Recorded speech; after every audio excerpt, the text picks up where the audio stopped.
बिस्मिल्लाहिर्रहमानिर्रहीम। अस्सलाम वालेकुम स्टूडेंट्स, क्या हाल हैं जी। अल्लाह से दुआ करता हूँ कि आप सब लोग खैरियत से होंगे। स्टूडेंट्स, आज का हमारा टॉपिक है GSC 101 जनरल साइंस।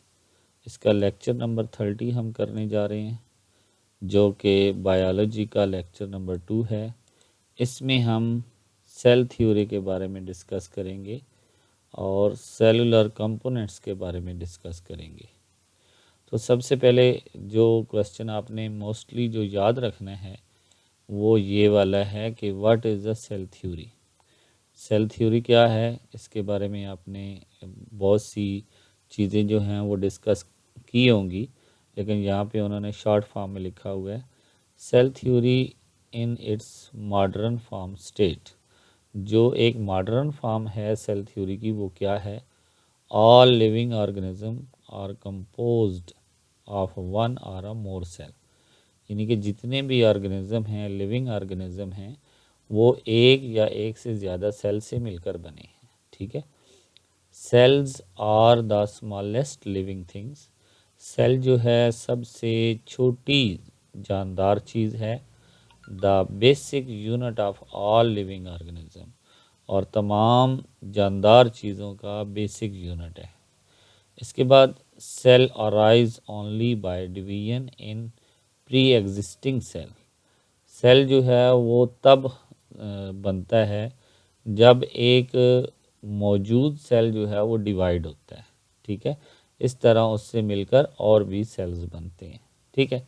तो ये सेल थ्योरी के बारे में थोड़ा सा कंसेप्ट था जो उन्होंने दिया हुआ है। इसके बाद दूसरा क्वेश्चन है how cell theory developed. Cell theory ने किस तरह जो है वो डेवलप किया। इसमें बहुत से लोगों का जो है वो काम है, यहाँ पे लिखा हुआ है, ये आपने ज़रूर याद करना है।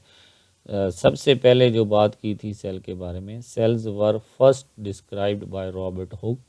रॉबर्ट हुक ने बात की थी सेल के बारे में, और ये क्यूरेटर थे for instrument of a royal society of London. ये लंदन की एक इंस्ट्रूमेंट रॉयल सोसाइटी थी, उसके ये क्रिएटर थे, यानी कि मुहाफिज थे। इन 1665 इन्होंने सबसे पहले सेल के बारे में 1665 में बताया। इसके बाद लीवन हॉक जो हैं ये टेक्सटाइल मर्चेंट थे। इन्होंने भी ऑब्ज़र्व किया tiny organism in ponds water called them animalcules. इन्होंने भी हमें सेल के बारे में बताया। In 1809 de Lamarck proposed that nobody can have life if its part are not a cellular tissues। वो कह रहा है कि कोई भी ज़िंदगी जो है वो मौजूद नहीं हो सकती जब तक वो सेल से और टिश्यू से मिलकर ना बनी हो। इसके बाद रॉबर्ट ब्राउन जो है उन्होंने न्यूक्लियस डिस्कवर किया। इसके बाद 1838 में ये हमारे पास हैं जी इनका जी इन 1838 में श्लाइडन जो थे उन्होंने stated that all plants are aggregated of a individual cells. यानी कि उसने भी तमाम पौधों के बारे में बताया कि वो सेल से मिलकर बने हैं। इसके बाद 1839 में शवान थे, उन्होंने स्टेट किया कि जितने भी एनिमल्स टिश्यूज़ हैं वो भी सेल से मिलकर बने हैं।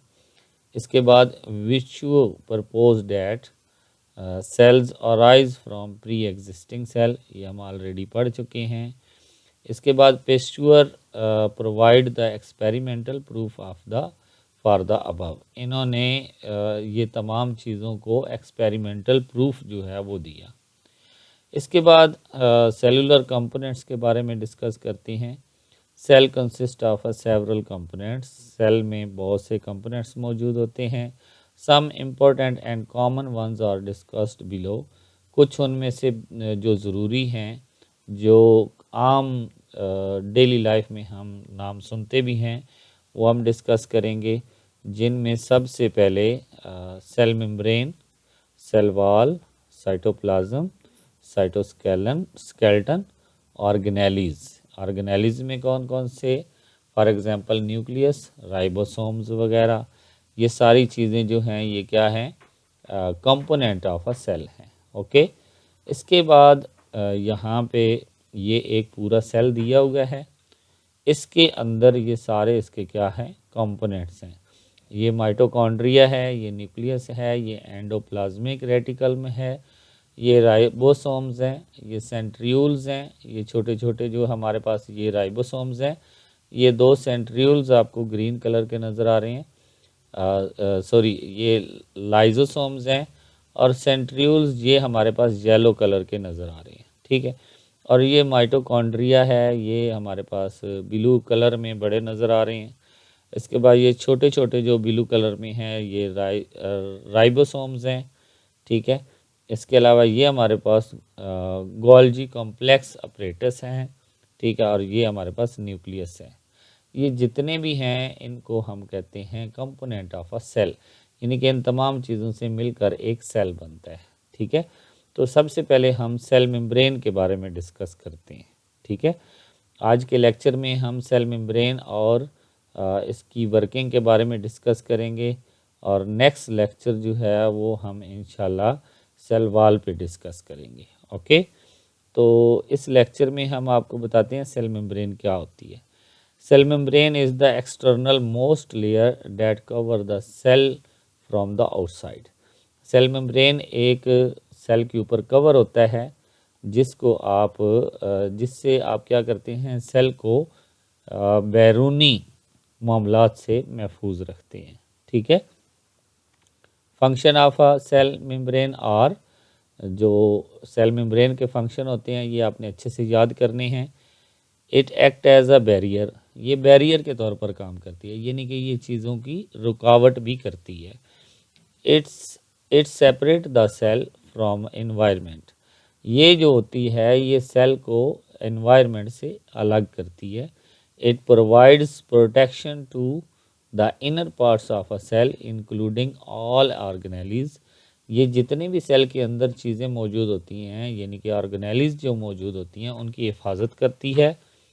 Another important function of a cell membrane is the transport of a material, एक जो सबसे ज़्यादा इसका इम्पोर्टेंट फंक्शन है वो ये है कि ये मटेरियल को ट्रांसपोर्ट करती है, यानी कि ये सेल के अंदर चीज़ों को जानने और बाहर लाने में मदद देती है। Cell membrane manage the transport in and out of a cell, ये सेल मेम्ब्रेन जो होती है ये सेल के अंदर और बाहर चीज़ों को लाने में मदद देती है। इसके बाद ये पूरा स्ट्रक्चर आपको दिया हुआ है, ये आप देख सकते हैं। ग्लाइकोप्रोटीन, कार्बोहाइड्रेट, इसके बाद प्रोटीन चैनल है, लिपिड्स बाइलेयर्स है, साइटोस्केलेटन है, इसके अलावा पेरीफेरल प्रोटीन है। ये सारी चीज़ें जो हैं ये किस में मौजूद होती हैं, सेल मेम्ब्रेन में मौजूद होती हैं, ठीक है। यहाँ पे उन्होंने बताया हुआ है structure of a plasma membrane, ठीक है। इसके बाद हमारे पास है जी structure and function of a cell membrane, ये हम डिस्कस करने के बाद आज का लेक्चर क्लोज करेंगे, और नेक्स्ट लेक्चर में हम कुछ और जो हैं कंपोनेंट्स को डिस्कस करेंगे। Structure of a cell membrane is described by a fluid mosaic model. Fluid mosaic model ने सबसे पहले जो है वो सेल मेम्ब्रेन का स्ट्रक्चर डिस्कस किया था। It consist of a lipids bilayer, ये लिपिड्स बाइलेयर से बनी होती है, प्रोटीन से बनी होती है और कार्बोहाइड्रेट से बनी होती है। Lipids bilayer provide it with the fluidity, जो लिपिड्स बाइलेयर होती है वो इसके अंदर एक लिक्विड बनाती है, फ्लूइडिटी लिक्विड बनाती है, फ्लेक्सिबिलिटी करती है, यानी कि उसके अंदर थोड़ी सी फ्लेक्सिबल कर देती है, and transport of a lipids like substance, और ये लिपिड्स यानी कि सब्सटेंस की ट्रांसपोर्ट भी करती है। अब ये हमारे पास किसका काम था, लिपिड्स बाइलेयर का, ये भी आपने याद करने। अब प्रोटीन का क्या काम होता है, proteins are integrated inside the membrane are present on its peripheries called integrated protein and peripheral protein, यानी कि ये क्या करती है, ये जो मेम्ब्रेन के अंदर चीज़ें मौजूद होती है उनको इंटीग्रेट करती है, ठीक है, इंटीग्रेटेड, ठीक है। और इसमें दो प्रोटीन हो जाती हैं, एक इंटीग्रेटेड प्रोटीन होती है और एक पेरीफेरल प्रोटीन होती है। ठीक है। Some proteins are transmembrane, कुछ प्रोटीन जो होती हैं उनको ट्रांस मेम्ब्रेन भी कहते हैं। These are integrated and their ends यानी कि domains are export from both intracellular and extracellular side of a membrane, यानी कि इसकी जो एंड्स होती हैं, जो इंटीग्रेटेड मेम्ब्रेन होती है, इसको हम एक्सपोज कर सकते हैं इंट्रा सेलुलर में भी और एक्स्ट्रा सेलुलर में भी। These make channels for a transport of a material, ये एक चैनल बनाते हैं जिनके ज़रिए हम मटेरियल को ट्रांसपोर्ट करते हैं। इसके बाद aquaporin are the protein channel for transport of water. Protein and glycoprotein यानी कि carbohydrate attach to the protein make receptor. हमारे पास जो प्रोटीन और ग्लाइकोप्रोटीन होती है ये रिसेप्टर बनाती है फॉर अ मैसेज ट्रांसमिशन। ये एक कंपोनेंट्स को दूसरे कंपोनेंट्स तक मैसेज देने के लिए यूज़ किया जाता है।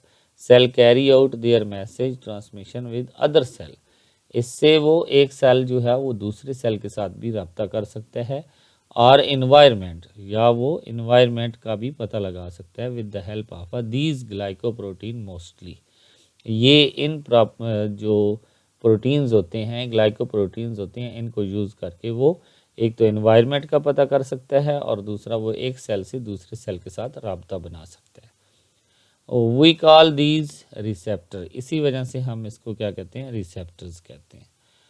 Movement across cell membrane, cell membrane में कौन कौन सी चीज़ें जो हैं वो आ जा सकती हैं। सम मॉलिक्यूल्स कैन पास डायरेक्टली, कुछ मॉलिक्यूल्स जो हैं वो इन आउट जो हैं वो डायरेक्टली हो जाते हैं। फ्यू लिपिड्स, उनमें जो है वो कुछ लिपिड्स होते हैं।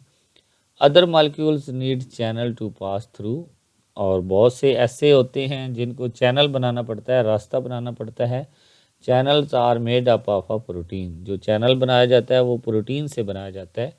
इसके बाद there are a different type of a channels for different molecules like water channels and ion channels, यानी कि जितने भी डिफरेंट मॉलिक्यूल्स होंगे उनके चैनल्स भी डिफरेंट होंगे। जैसा कि पानी का जो चैनल होता है उसको हम एक चैनल का नाम देंगे और दूसरा हमारे पास आयन चैनल होता है। इसमें हम सोडियम चैनल भी कह सकते हैं, कैल्शियम चैनल भी कह सकते हैं।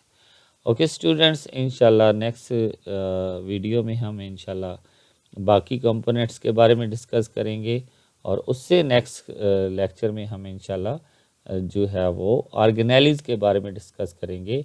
ये लेक्चर नंबर 30 जो है काफ़ी लेंथी है, तो इसलिए इसके जो है कुछ पार्ट बनाकर एक लेक्चर के मैं डिस्कस किया करूँगा। ओके स्टूडेंट्स, नेक्स्ट वीडियो तक इजाज़त दें। अल्लाह हाफिज़।